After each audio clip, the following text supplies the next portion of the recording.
I was sitting in my office when the ping of my phone pulled me out of my work. It was a text from Natalie.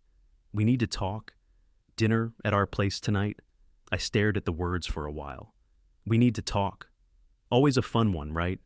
The last time I heard those words, I was standing in the kitchen watching her pour a glass of wine, and she'd asked me if I'd be okay with her starting yoga twice a week. Nothing too crazy, just a slight shift. But there's always something about the way she says things now that feels like it's about to tip into something worse. It had been a while since we'd had a real conversation, the kind that wasn't about bills, chores, or whatever small talk crap we needed to get through to get to the end of the day. It felt like we were roommates, living parallel lives that only intersected for the basics. And now, this. I didn't even need to ask myself why she'd chosen tonight. I already knew something was wrong. This wasn't about dinner, it was about something I hadn't been able to ignore, not for a while. She'd become distant. Too distant. I noticed it in how she left her phone face down whenever we were together, how she'd shut herself in the bathroom for longer than usual, how she went quiet when I'd ask if she was okay. I stared at the text again and, without overthinking it, typed back. "Sure, I'll pick you up at 7. The response was quick. "Okay, it's been a while." I ran a hand through my hair, feeling the tension knot in my chest. I wasn't sure where this was going, but I knew it wasn't good. The dinner would be a formality, an obligation. Whatever she needed to say, it wasn't going to be easy. I grabbed my jacket and keys, and for the first time in months, I was preparing myself for a conversation that might finally break the silence between us. Whatever came out of her mouth tonight, I wasn't going to act surprised. I was beyond that. It was like I'd been waiting for this moment to hit, even though I couldn't quite put my finger on when it started, when everything changed, when I stopped seeing her as the woman I married and started seeing her as a stranger who shared my house. I pulled into the parking lot of Cafe Sienna, the place we used to go when we were still trying to figure each other out. It was more than a restaurant. It was where we'd go after long days, where we talked about nothing and everything, where it felt like we were building something real, the kind of place that should have meant something by now, but it hadn't. Not anymore. I stepped out of the car, my jacket already feeling too tight. I glanced at my watch. 7 o'clock. I walked into the restaurant, a place I hadn't stepped foot in months. It was quieter than I remembered, almost as if the space itself had forgotten how to hold the weight of two people who used to matter to each other. I waited by the bar, letting the tension settle into my bones, the kind that comes with a prelude to a conversation that you know will end in silence. When Natalie walked in, I barely recognized her at first. Not in the way she looked. She was stunning, as always. But there was something about her energy, her movements. She was dressed in a black dress that hugged her in a way that felt calculated, not effortless. The heels clicked on the floor too loud, too sharp for a place like this. She was confident, but it was the kind of confidence that you have when you're trying to convince yourself that you belong. She didn't even look surprised when she saw me. Instead, she adjusted the ring on her finger, something she did when she was nervous. But it wasn't the kind of nervousness I recognized. This was a performance, each move more deliberate than the last. She caught my eye, and I gave a half smile that didn't reach my eyes. "You look good," I said, letting the words hang between us. She nodded, taking the seat across from me. "You look good too. You've been taking care of yourself." I didn't say anything to that. We both knew it was just small talk, the kind that doesn't mean anything but buys you time before the real conversation starts. The waiter came by and handed us the menus. Natalie ordered an expensive bottle of wine without hesitation. I watched her. She didn't even look at me when she did it, like she was already one step ahead of the conversation we hadn't started yet. "I'll take the same," I said, knowing it wasn't about the wine, it was about the choice she was making. The bill would be $1,000 before we even got to the food. I could already feel the unease in my gut, even though I wasn't quite sure what was coming. We fell into the kind of polite conversation people do when they're trying to avoid the inevitable. Her laugh was lighter than usual, forced even, and I could see how she kept touching her ring, adjusting it, like she was trying to anchor herself to something that was slipping away. I didn't stop her. She hadn't been acting like herself lately. Everything was too polished, too perfect. Like she had practiced how to act like someone who wasn't married to me. It wasn't just the way she was dressed or the wine she ordered. It was the small things, the tension in her shoulders, the way her words sometimes hung in the air, as if she was measuring them before they left her mouth. I hadn't been blind.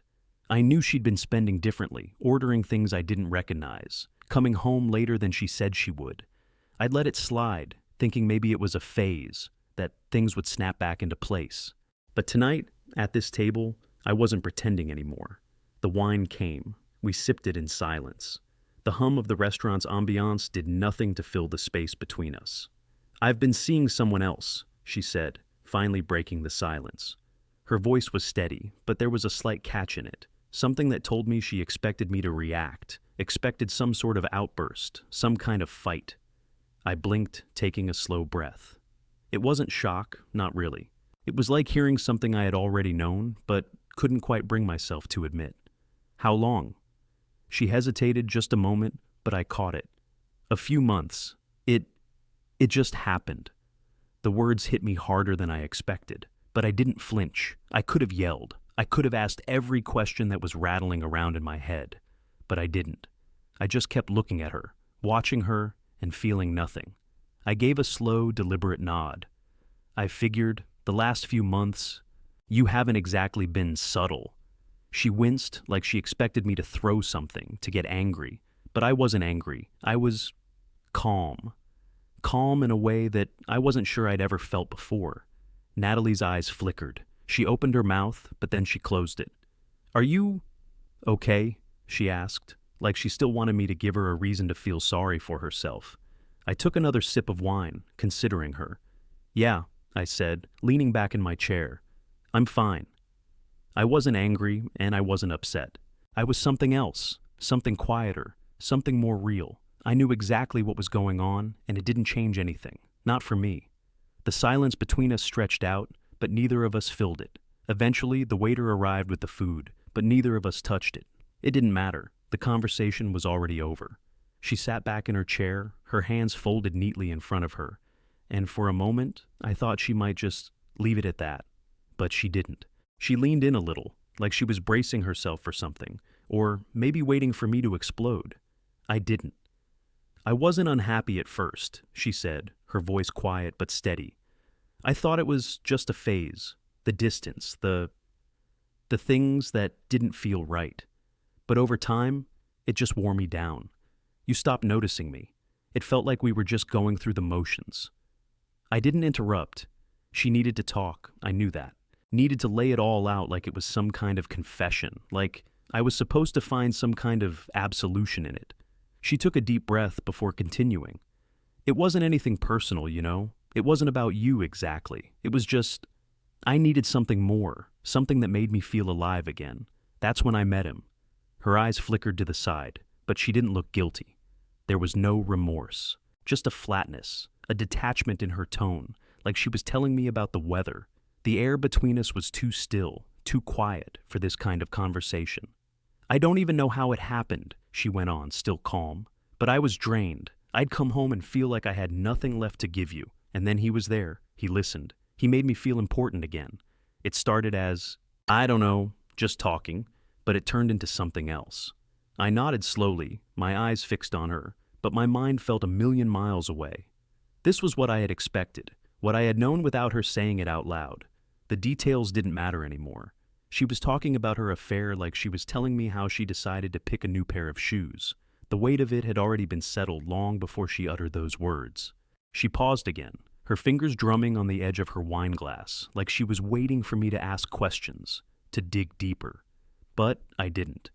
"I'm sorry," she said, almost too quickly, like it was the next line she had memorized. "I really am. I don't know how to make it right." The words were empty, hollow, a scripted apology, like she thought it would be enough to wipe away everything else. "You don't need to apologize," I said, my voice flat. "I don't need to hear it. I just needed you to be honest." Her face shifted slightly, maybe surprised that I wasn't feeding into her performance. She seemed to expect something, a crack in my voice, a flash of anger, something that would make her feel like she had a reason to feel guilty. But I wasn't giving her that. I wasn't going to be part of her drama. The waiter came over and checked in, asking if everything was okay. I nodded. "We're fine," I said, and when he walked away, I turned my attention back to Natalie. "This dinner," I said, taking a slow sip of wine. "This was your stage, wasn't it? to air out your sins, to get it off your chest. You wanted this to feel like some kind of catharsis, didn't you? Her lips pressed together, like she wasn't sure how to answer. She didn't respond immediately, but I could see the cracks in her facade now. She still expected something from me, some kind of emotional reaction, some kind of confrontation. But I wasn't giving it to her. I didn't care enough to play along. Look, I continued, leaning back, I'm not going to make this easy for you. Not tonight, not ever. You want me to cry or yell or beg you to come back, but I'm not doing that. This, whatever this is, it's already over. This dinner, this conversation, it's just a formality. It's already too late for all of that. She looked at me like I was a stranger, like she had no idea who I was sitting across from.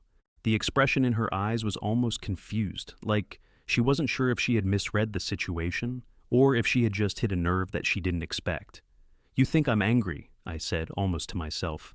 I'm not. I'm just done. I'm done with the pretending, done with the games. Her mouth opened, but no words came out at first. She was caught between her expectation of a fight and the reality that she wasn't getting it. I stared at her, watching her struggle to find the words. But I had already let go. She didn't know it yet, but that was the last time I'd ever care about what she thought or how she felt about this marriage. What she had done, what she was still doing, didn't matter anymore. I'm not going to make this easy for you, I repeated, quieter now. I'm not going to make it better. You've already done the damage. I'm not going to fix it for you. She looked at me again, a little lost, a little rattled, but I wasn't waiting for her to apologize. She didn't need to. She had already checked out long before I did.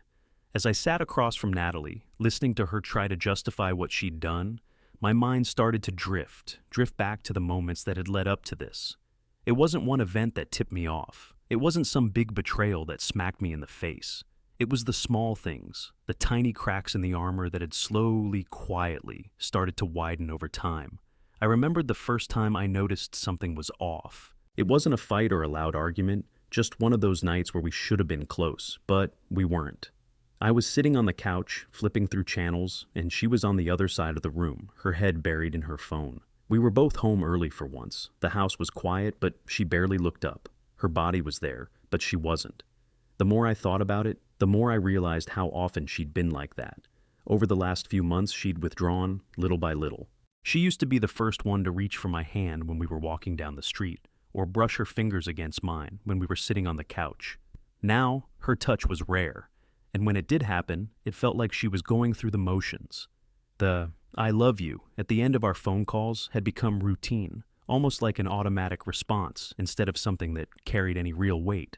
The words had become hollow, said more out of habit than meaning. I'd say it, and she'd respond, but it didn't feel like anything anymore. It was a reflex, a ritual. I was used to it, but somewhere deep down, I knew it wasn't right. I remember one night, after we'd gotten back from dinner with friends, I'd gotten into bed, ready to talk about our day, but she had pulled the covers over her side and curled into a ball, eyes closed. It wasn't like her. She'd always been the type to share the little things, to tell me about a funny story from work or ask how my day had gone. That night, though, she barely said a word. I tried to brush it off. She was probably just tired, stressed from work, whatever. I didn't push her. Maybe I should have. A few days later, I confronted her. It was a Sunday afternoon, and we were sitting in the living room. I asked her directly, "Is something off between us? Are you okay?" She looked at me for a beat too long before dismissing it. "I'm fine. You're just being paranoid. Nothing's wrong." She said it like she was humoring me, like she was annoyed at the suggestion. I should have known then. I should have pushed harder, asked more questions, demanded answers, but I didn't. I wanted to believe her, wanted to convince myself that I was just overthinking things. I told myself she was just stressed. Work was a mess, and she had a lot on her plate. That was the excuse I kept using, but the signs didn't stop. They got worse. She started staying out later, saying she was working late or meeting friends. Her phone was always face down on the kitchen counter when I walked by, a little too carefully placed like it was intentionally hidden. I told myself I was imagining things, but the feeling in my gut, this growing sense of unease, wouldn't go away. There were lies, small ones, nothing big enough to catch her in, but enough to keep me suspicious. She'd say she'd be home at 7 and then show up at 9, no explanation. I started wondering if I was missing something, if I had turned a blind eye for too long. I tried to ask her about it once, but she'd shut me down quickly. I was busy, that's all. Can we not do this again? I didn't press her. I should have, but I didn't. And now, sitting here with her confession hanging in the air like a stone, it hit me all at once. It wasn't just that I had been blind to the affair, it was that we had already stopped communicating long before anything physical happened. The marriage had died in pieces, quietly and without a bang. We had been living parallel lives for months, neither of us willing to face the reality of what was happening. And all of this confession, this dinner, it was just the final confirmation that everything I had suspected, everything I had ignored, was real. Her voice brought me back to the present. I didn't want to hurt you, she was saying, her eyes searching my face for some kind of response. Like I was supposed to feel something for her, feel bad for her. I didn't.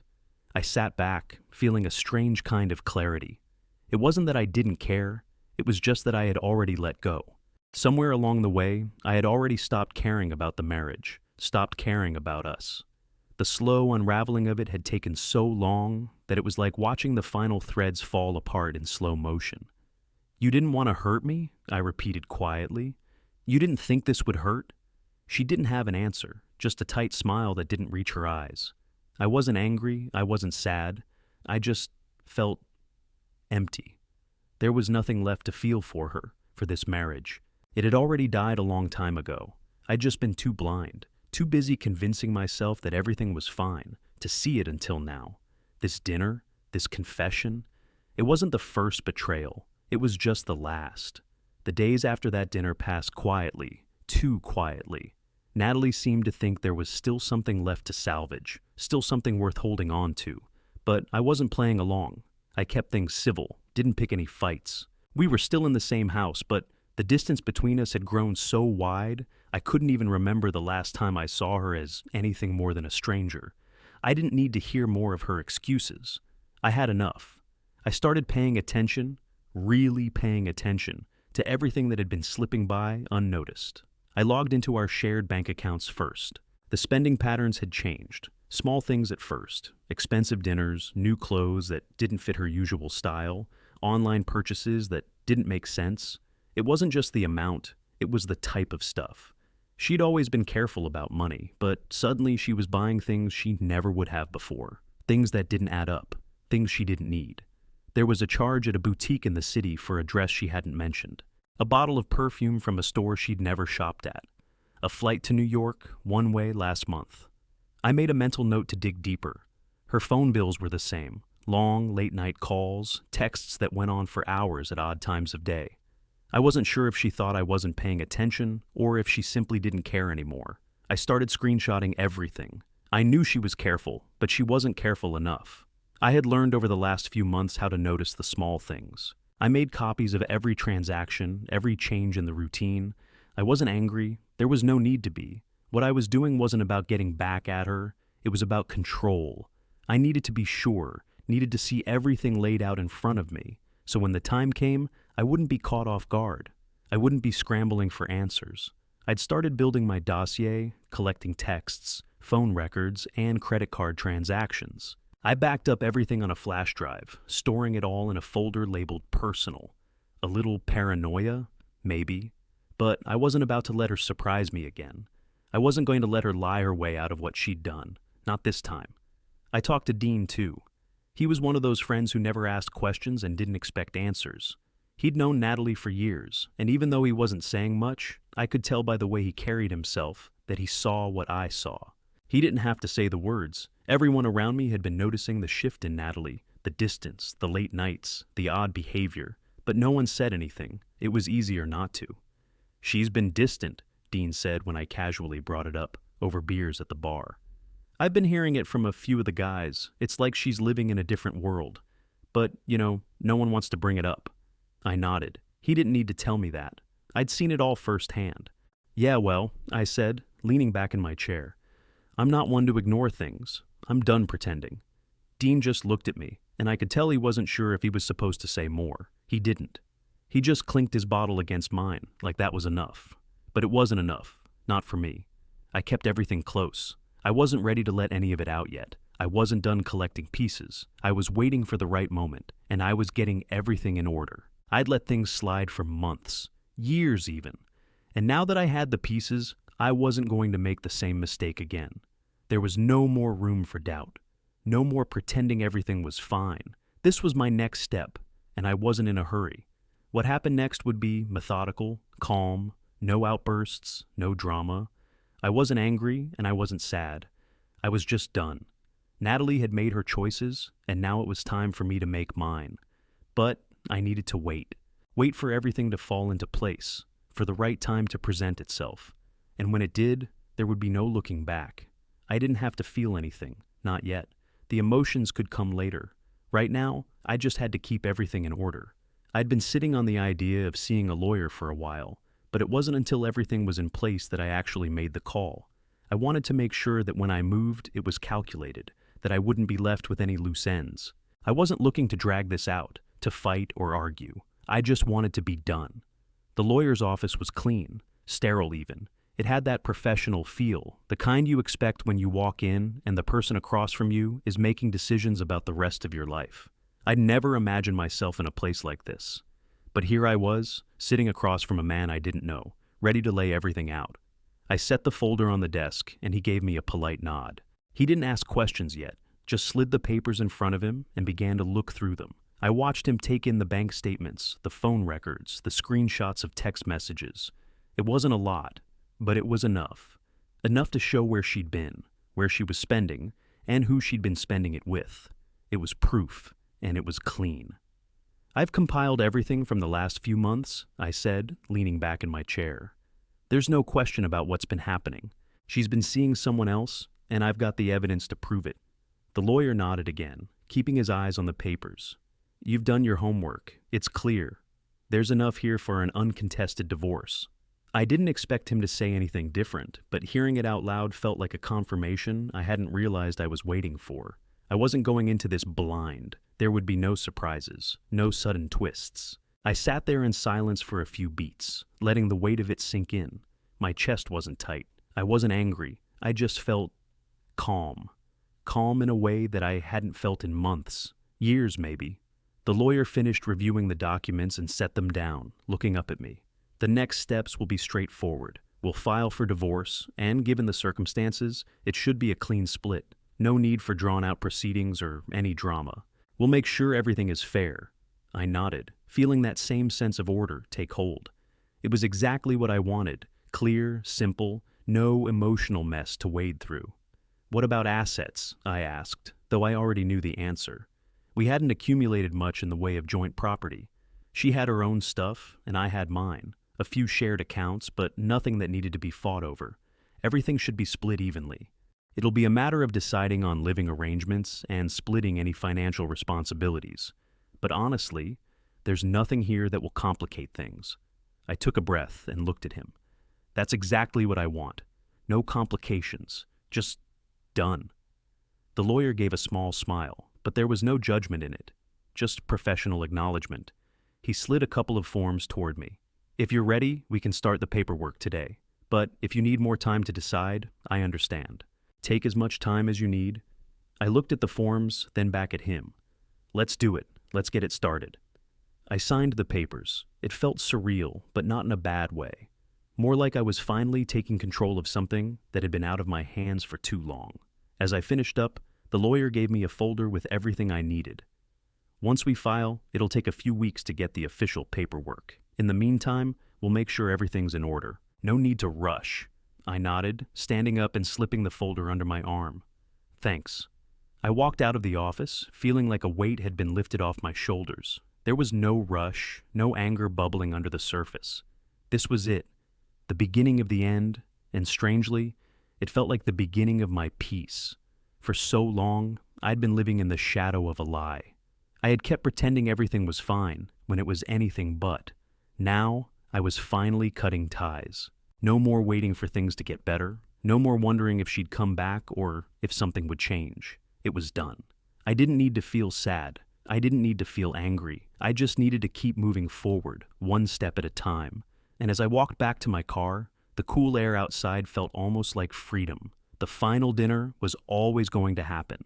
I had known that, even before everything else had fallen into place. I couldn't just walk away without one last conversation, one last moment where I could finally take control of the narrative.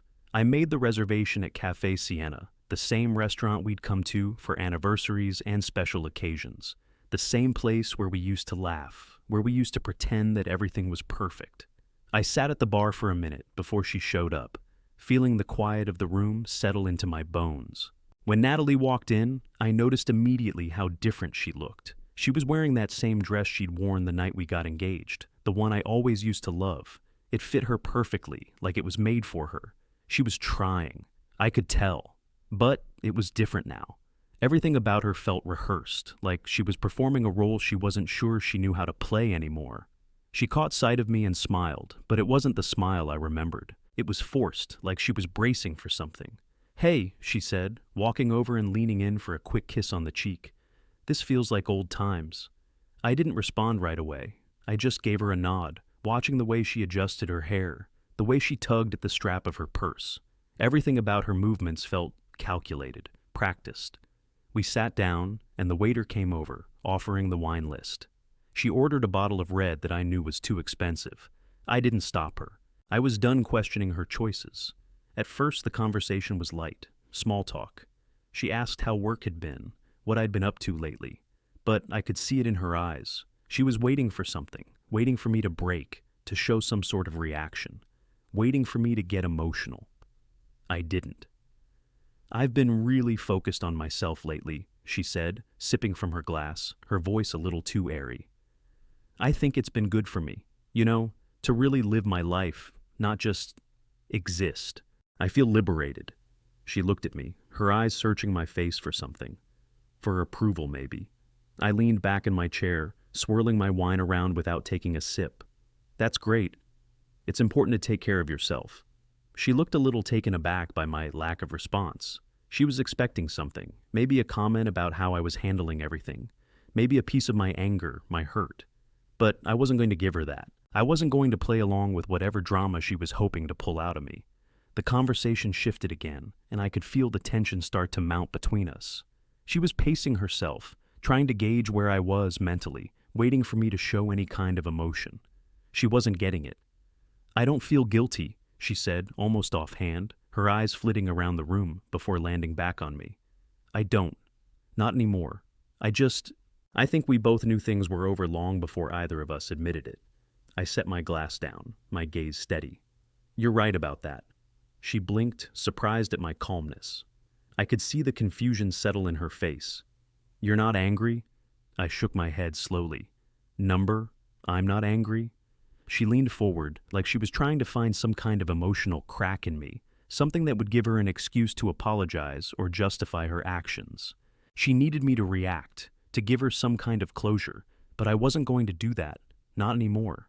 "I really thought, after everything, we could find a way back," she said softly, almost wistfully. "I thought maybe we could fix things."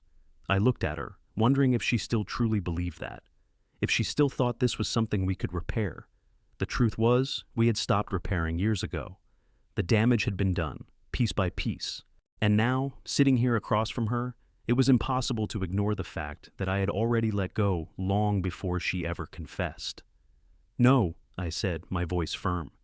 "You stopped trying long before I did." Her face tightened for a moment, but I didn't give her the satisfaction of an argument. I wasn't interested in fighting anymore. I had been through it all in my head. I had already made my decision. This dinner wasn't about closure. It wasn't about finding a way back. It was the last act in a show that had already ended. The waiter brought the check. Natalie reached for it, but I stopped her. "I'll take care of it," I said, pulling my wallet out. As I did, I slid an envelope across the table to her. It wasn't big, just a plain manila envelope. She hesitated for a moment before picking it up. "What's this?" she asked, her voice low. "Something you'll need to take care of," I said. I wasn't looking for her to open it right there. In fact, I kind of hoped she wouldn't.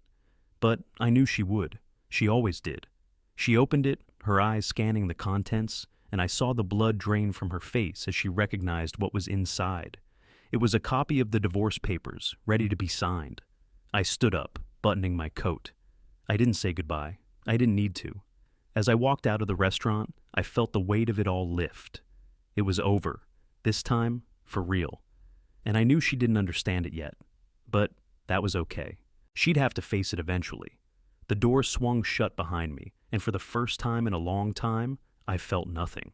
No anger, no regret. Just a quiet, calm sense of finality. The morning after the dinner, I woke up early, before the sun had even fully risen. I didn't need to rush through anything. The plan was already in motion, and there was no turning back now. I had taken the necessary steps the night before, but now it was time to watch everything fall into place. I had already contacted the bank, had her credit cards canceled. It was a simple phone call, nothing flashy, no drama, just a request to cut off access to all shared accounts. The bank had processed everything without a hitch, and just like that, Natalie's ability to spend my money was gone. She had no idea yet. She wouldn't until she tried to use the cards. Her email was the next piece. I'd filed a couple of well-placed complaints with HR. Nothing that would be easily traced back to me, but enough to make her uncomfortable. I knew her work wasn't secure, and I knew how much she hated having to explain herself in front of others. The complaints weren't about anything significant, just the kind of thing that would make her look bad if she had to defend herself. It wasn't about revenge, not really. It was about removing leverage, taking everything she thought she had control over and showing her how little she had left. There was no fight here, no confrontation, just the quiet crumbling of a life she'd taken for granted. I didn't feel guilty about it. I wasn't angry. I was just methodical, calm. All I was doing was clearing the board so I could walk away without leaving anything for her to hold over me. She had her affair, she had her freedom, and now she could deal with the consequences. As I went about my day, sipping coffee in the small, anonymous apartment I'd rented, I didn't feel the need to check in on her, didn't feel any kind of temptation to reach out. I knew exactly what was coming, the calls, the messages, the questions. She'd already started, and I could feel the weight of it hanging in the air. My phone buzzed. I saw her name on the screen. I didn't answer. I knew why she was calling, and I didn't need to hear it. She was starting to realize what I had done. The money, the cards, the email, everything was unraveling piece by piece. I let the phone ring through, then sent it to voicemail. The next message came a few minutes later. "Why are you doing this? You can't just disappear like this." She sounded panicked, her voice tight. I could almost hear her trying to pull herself together, but the cracks were already showing. Another message came through soon after. "We need to talk. Please, I'm sorry. I didn't mean for it to go this far." She was trying to reel me back in, but I wasn't falling for it. I didn't listen to the messages. I didn't need to. I knew exactly what she was trying to do, buy her way back in with guilt and apologies. She was desperate, and she was starting to realize that I wasn't going to play along anymore. I went on with my day, the silence of the apartment more comfortable than I expected. There was no chaos, no emotional outbursts. It was just me, and the quiet aftermath of everything I'd set into motion. I could hear her frustration building in the next few texts. "Where are you? Call me back. I need to understand what's going on." I didn't respond. I wouldn't. She was trying to regain control of the situation, but it was already slipping through her fingers. I'd already made sure of that. And as much as I knew she'd be calling all day, I wasn't worried. I didn't care about her panic, her attempts to make me feel like the bad guy. She was already beginning to understand that this wasn't a conversation anymore. This wasn't something we could work out. I wasn't there to fix things. I wasn't there to give her the answers she wanted. I had already given her everything I was going to. Months of silence, years of neglect, and a dinner where I laid it all out. I ignored the next call, and the next, and the next. Each one a reminder that she was starting to realize how deep the hole she had dug really was. And with each unanswered message, her power over me slipped further away. The chaos was coming. I knew it was. But I didn't care. I was done. I had already made my peace. The doorbell rang late in the afternoon. I knew who it was before I even got up to answer it. When I opened the door, Natalie was standing there, her face flushed, eyes wide. She looked like she hadn't slept, like she hadn't stopped thinking about how to fix this all. "Why are you doing this to me?" she demanded, stepping into the doorway before I could say anything. "I don't deserve this. You don't get to just shut me out like this." I didn't invite her in. I didn't need to. She pushed past me anyway, her heels clicking against the floor as she made her way into the apartment like she had every right to be there. I didn't respond. I just watched her pace, the desperation in her movements, the way she tried to make herself look calm, but I could see the cracks. "You can't just walk away from everything we've built," she said, her voice rising. "We had good years. Don't you remember?" I'd remembered, sure, but the years had stopped being good a long time ago. I crossed my arms and leaned against the doorframe. "I'm done protecting the lie," I said, letting the words settle in the space between us. "I'm not your fallback anymore. I'm not here to keep pretending everything's fine." She looked at me like I'd slapped her. Her face twisted with frustration, like she couldn't comprehend how we got here. She took a breath, her chest rising and falling quickly, then said, "I made a mistake, a big one, but you can't just give up on me, on us. Please, we can fix this. I'll change." I stared at her, really looked at her, and for the first time in a long while, I felt nothing. No anger, no sadness, not even disappointment. I just didn't care anymore. "I'm not angry," I said, my voice flat even. "I'm just finished. I'm done trying to fix something that's been broken for years. I've already let go. I've already moved on." Her eyes searched mine, probably hoping for a flicker of the person she thought she knew, but she wasn't going to find it. "I don't even know who you are anymore," she said, her voice breaking. "We were supposed to be together, always." "We were," I said, "but we stopped being the people we thought we were a long time ago." The silence that followed felt heavy, like the weight of everything that had been unsaid for months was finally sinking into the space between us. She didn't know how to respond to that. There was nothing left for her to say. "I'm sorry," she whispered, more to herself than to me, but the words rang hollow, empty. She turned toward the door, shoulders slumped, like she was defeated before she even left. She reached for the doorknob, then hesitated, looking back at me one last time. I didn't say anything. I didn't need to. With a final sigh, she stepped outside, the door clicking shut behind her. I stood there for a moment, listening to the silence. The apartment felt different now, lighter, almost. The chaos that had been building for months had finally fallen away.